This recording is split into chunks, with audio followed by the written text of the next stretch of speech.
후공정이라고 할 때 우리가 이제 단어가 나오는 게 OSAT라고 네. 그 명명을 합니다. OSAT. 네. 이게 뭐의 약자이냐 이렇게 당연히 궁금하시겠죠? 네. 근데 이제 이 약자를 들어보시면 이제 후공정이 뭘 하는 거구나를 알 수 있을 것 같은데요. OSAT 같은 경우는 결국은 이제 우리가 말하는 Outsourced, 그다음에 Semiconductor Assembly and Test 이렇게 해서 이제 OSAT라고 이야기를 합니다. 네. 그러니까 이제 결국은 외주를 주면서 이제 가공이나 이런 것들 이야기하는 거고요. 쉽게 풀었으면 반도체 공정 중에 웨이퍼 공정 마감 후에 진행하는 테스트나 뭐 절단, 그다음에 패키징 등 가공 공정을 통칭해서 말하는 게 OSAT입니다. 이게 반도체 후공정이라고 생각하시면 되고요. 그래서 쉽게 이제 말씀드렸듯이 뭐 Outsourced Semiconductor Assembly and Test라고 하니까 딱 와닿잖아요. 그러니까 패키징하고 테스트하고 뭐 이런 것들을 쉽게 말하면 되고요. 후공정에 대한 중요도가 상당히 반도체 산업에서 중요해지는 부분들이 더 왜 그렇죠? 강화되고 있습니다. 보통은 전공정. 이제 반도체가 쫙 하나 만들어져서 반도체 소재가 나오기까지 과정들이 있잖아요. 그게 네네. 전공정과 후공정이 있어요. 네네. 네, 전공정에서 그 반도체 소재부터 해가지고 그걸 판으로 만들어가지고 패턴을 새기고 그죠? 빛을 비추고 노광, 식각 뭐 이런 증착 이런 점이 예, 중요한 거잖아요, 그죠? 맞습니다. 그거 예. 다음에 이제 후공정이니까 전공정이 훨씬 장비도 비싸고요. 네. 그럴 것 같은데 후공정이 중요하다. 어제도 안 그래도 한사익 과장님이 얘기해갖고 제가 의문을 제기했는데 왜 후공정이 중요해지는 거죠? 이게 이제 반도체 생산성과 직결되는 거죠. 네. 앞단에서 다 만들긴 했는데 마지막에 테스트나 이런 것들에 문제가 생기면 수율이나 생산성이 다 깨져버리니까요. 그러네요. 패키징 관련해서. 그래서 반도체 생산성과 효율성을 담보해 줄 수 있는 뭐 테스트 과정이기 때문에 상당히 성능이라든지 그다음에 경제성을 보완해 주는 공정이기 때문에 지금은 좀 더 굉장히 좀 강하게 이야기되고 있는 상황이고, 국내 삼성전자 파운드리 사업부 같은 경우는 대부분 다 매출의 내부 고객 매출이 대부분이었다 보시면 되겠습니다. 네. 그래서 삼성전자 IM 사업, 그러니까 휴대폰 사업부죠. 또는 삼성 디스플레이가 의뢰한 뭐 DDI라든지 그다음에 PMIC, 그다음에 CIS 같은 거를 주로 이제 관련해서 이제 생산했고요. 패키징 업체들도 이제 이것과 연관이 많이 되어 있습니다. 따라서 한국의 패키징 업체들은 대부분 보면 스마트폰 업황과 굉장히 민감하게 연동이 됩니다. 그래서 이게 한국의 이 특징인 것 같고요. 반면에 이제 대만과 일본에도 있는데 이런 부분에서는 주로 이제 CPU나 GPU 관련된 쪽에서 제품을 패키징 테스트하면서 PC나 서버 쪽으로 통해서 업황에 민감한 상황입니다. 그러니까 국내는 스마트폰에 굉장히 민감하고요. 대만이나 일본 같은 경우는 아까 말씀드렸던 PC라든지 서버 업황이 상당히 민감합니다. 따라서 글로벌 시장 탑3 OSAT 관련된 업체로서는 대만의 ASE, 그리고 미국의 암코, 그리고 중국의 JCET라고 불리고요. 글로벌 탑티어 기업들은 메모리보다는 비메모리 쪽에 좀 더 집중이 되어 있기 때문에 한국은 메모리 쪽에 집중되어 있죠. 그리고 해외 쪽의 탑티어들은 대부분 다 비메모리 쪽에 집중되어 있습니다. 후공정이 점점 더 중요해지고 있다는 얘기를 하셨고, 왜 그렇습니까? 여쭤봤더니만 전공정에서 아무리 잘 만들어도 후공정 단을 잘 못하게 되면 수율이 안 나오고 만들어 놓은 거 버릴 수 있다. 네. 그런데 후공정이 중요하다는 얘기를 하면서 비메모리 얘기를 계속 한단 말이에요. 그죠? 네. 삼성이 또 지금 TSMC도 잡아야 되는 게 비메모리다. 그럼 비메모리하고 후공정하고는 또 무슨 연관이 있어요? 현재 지금 메모리하고 비메모리하고 그럼 후공정이 다르냐? 네. 이렇게 물어보시면 공정상의 차이는 없습니다. 근데 이제 문제는 뭐냐면 비메모리와 메모리 쪽에 공정별 난이도가 차이가 있습니다. 공정 자체로는 그 차이가 없지만. 그래서 비메모리 후공정 사업 비중이 높을수록 수익성이 상당히 좋은 구조가 됩니다. 그 이유는 비메모리 반도체의 어떤 기능이라든지 구조가 메모리보다 훨씬 더 복잡하고요. 그다음에 패키징이라든지 테스트 공정이 메모리 반도체보다 복잡하기 때문에 가격을 좀 비싸게 받을 수 있습니다. 그래서 TSMC 같은 경우 연관된 그런 대만의 업체들이 비메모리 쪽, 파운드리 쪽에 굉장히 많기 때문에 그쪽 업체들이 수익성이 좋은 거고요. 한국 업체들은 상대적으로 수익성이 좀 낮게 되는 국면이 있는 거죠. 그 차이가 밸류의 차이도 만든다 볼 수 있겠고요. 따라서 이제 아까 말씀드렸듯이 그 국내에 있던 OSAT 업체 같은 경우는 대부분 다 메모리 위주로 사업이 구성하고 있어서 수익성이 좀 낮다는 점이 단점이 있고요. 전체적으로 지금 이런 부분에서 이제 이야기가 되고 있는데, 국내 대표적인 업체들은 뭐 잘 아시겠지만 뭐 네페스라든지 그다음에 하나마이크론, 뭐 테스나, 그다음에 SFA 반도체, 그다음에 뭐 LB 세미콘, 뭐 이런 종목들이 이제 이야기가 계속 되고 있는 종목들이기 때문에 전반적으로 괜찮습니다. 근데 이제 우리가 아시다시피 삼성전자의 파운드리 사업부가 계속 좀 확장하고 있고, 또 삼성전자가 집중적으로 파운드리 사업을 굉장히 키우기 위해서 지금 노력을 하고 네. 있고요. 뭐 또 SK 하이닉스도 한다는 거 아니에요? 네. 그리고 이제 신규 관련된 뭐 수주 계약건들이 상당히 가능성이 열려 있기 네. 때문에 이런 부분에서 비메모리 관련된 사업에 대한 사업 영역이 확대된다는 점에서 후공정 OSAT 기업들이 상당히 좀 주목을 받을 수밖에 없고 처리 물량이 계속 또 증가될 수밖에 없잖아요. 그러니까 이런 부분에서도 충분히 지금은 가능성이 열려 있다 보겠습니다. 네.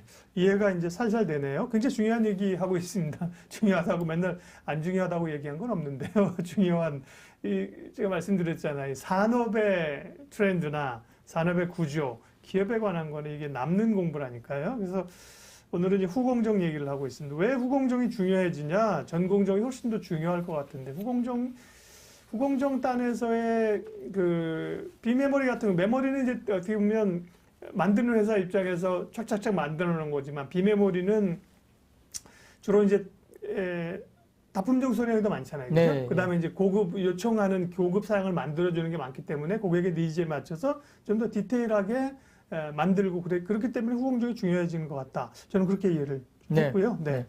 그러면 후공정 딴 얘기를 하고 있는데 오늘 이제 토픽 종목도 말씀을 드릴 거예요. 관련 업체들 동향 좀 얘기를 해주세요. 네, 뭐 실제 뭐 비메모리 OSAT 업체들의 뭐 2분기 숫자는 소폭 조금 낮게 형성될 가능성이 네. 있습니다. 아시다시피 이제 지금 그 파운드리 웨이퍼 공급 차질이 있었지 않습니까? 2분기에. 그 네. 영향을 충분히 받을 수밖에 없는 상황인데 아시다시피 이제 2월에 삼성전자 오스틴 한파 때문에 상당히 좀 물량 출하가 좀 어려웠고요. 그리고 4월에서 5월까지 웨이퍼 관련된 물량이 상당히 좀 어렵게 진행됐기 때문에 좀 힘든 구간이 2분기에 있었습니다. 근데 다만 이제 5월을 바닥으로 해서 상당히 관련된 부분들이 개선이 되면서 공장에 관련된 상승세가 나타나고 있기 때문에 가동률이 올라온 것이 이제 5월부터 올라오기 시작했습니다. 그래서 2분기가 다소 좀 주춤하더라도 오히려 주식은 살 수 있는 기회가 될 수 있겠다 생각 들고요. 반면 이제 그 조금 다른 이야기지만 그 상반기 가동률이 DDI 제품군 같은 경우는 상당히 높게 형성됐거든요. 제가 아까 말씀드렸듯이 DDI 제품군, 그다음에 PMIC 제품군, 그다음에 CIS 제품군 이렇게 이야기가 드렸지 않습니까? 그 가운데 어려워요. 예, 네. DDI 제품군 같은 네. 경우는 하반기 이제 굉장히 이제 좋아지는 부분이고 가동률이 1, 2분기 상당히 좋았거든요. 그래서 차별적으로 좀 좋을 것 같다. 이쪽을 하는 그 관련된 종목들은 괜찮다라고 볼 수 있겠고 또 이제 가동률이 상당히 높았기 때문에 하반기는 오히려 이게 가격 인상, 그러니까 후공정의 가격 인상도 충분히 가능한 구간이라고 지금 추정이 되고 있습니다. 그래서 DDI 쪽에 후공정을 하는 업체가 좀 더 이제 지금은 좀 차별적으로 좋지 않겠느냐 생각 들고요. 전반적으로 후공정 업체들은 지금 2분기에 상당히 더디게 물량 증가가 됐기 때문에 반도체 업종 관련해서는 지금 하반기 그리고 내년에 어떤 물량을 갖다 램프업을 굉장히 많이 할 가능성이 있습니다. 따라서 하반기부터 내년까지 높은 이익 증가세가 충분히 나올 수 있다는 점에서 주목을 해야 될 것 같고요. 조금 이제 몇 개 말씀드리자면 최근에 수급 쪽으로 가장 눈에 띄는 종목은 사실 넷패스입니다. 넷패스 네. 같은 경우가 참 좋아 보이는데 넷패스가 지금 2분기 아마 OP는 영업이익은 아마 좀 20억 움직이네요. 정도 적자 나올 가능성이 있다고 이야기되거든요. 그래요? 네. 그렇게 하지만 지금 수급이 좋아지는 것은 하반기 이제부터 본격적으로 발생하는 페나오 PLP 매출에 상당히 좀 집중이 포커스가 되는 입장에서 시장에서는 좀 이제 넷패스를 좋게 보는 것 같습니다. 그래서 지금 그 페나오 PLP 관련된 매출 구조에 관련된 이슈로 넷패스가 좀 주목을 받고 있고요. LB세미콘 같은 경우가 이제 아까 말씀드렸던 DDI와 관련된 종목인데 DDI 관련된 DDI가 뭐예요? 이제 이게 이제 우리가 실리콘복스 이야기 많이 네네. 하잖아요. 네. 그쪽에 관련된 이 칩입니다. 그래서 구동칩인데 이런 것들 관련해서 상당히 가동률이 높기 때문에 네. 이런 부분에 대해서도 지금 LB세미콘 이야기가 되고 있는 상황이어서 제 개인적으로는 오늘 이제 가져온 주식은 LB세미콘입니다. 네, 공개를 하셨습니다. 오늘 반도체 후공정에 관한 이야기, 후공정을 주목해야 되는 이유, 그 가운데 주목할 종목이 무엇일까? 제가 두구두구 한번 하려는데 벌써 막 얘기를 하셨습니다. 네. 예. LB세미콘, 그러면 이제 LB세미콘이라는 기업에 대해 조금 더 얘기를 해주시죠, 포인트를. 네, 지난 1분기 비수기였습니다만 말씀드렸듯이 견조한 그 DDI 후공정 가동률이 굉장히 좋았기 때문에 전년 대비 매출과 영업이익도 증가를 했고요.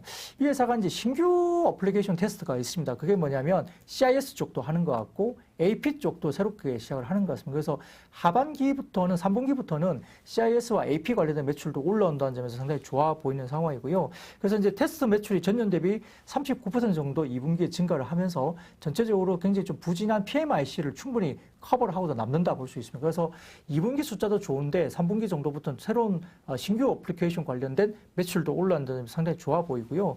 이런 부분에서 이제 2분기 매출은 약 한 1,260억 원대 정도 예상이 되고 있고 영업이익단도 약 135억 정도로 전망이 되고 있는데 아마 전분기 대비로도 영업이익단이 27%나 증가하니까 2분기가 상당히 좋은 거죠. 왜냐하면 아까 말씀드렸던 후공정단이 2분기에 출하량이 많이 하락을 했기 때문에 네. 후공정단이 2분기에 좀 쉴 수 있다 말씀드렸는데요.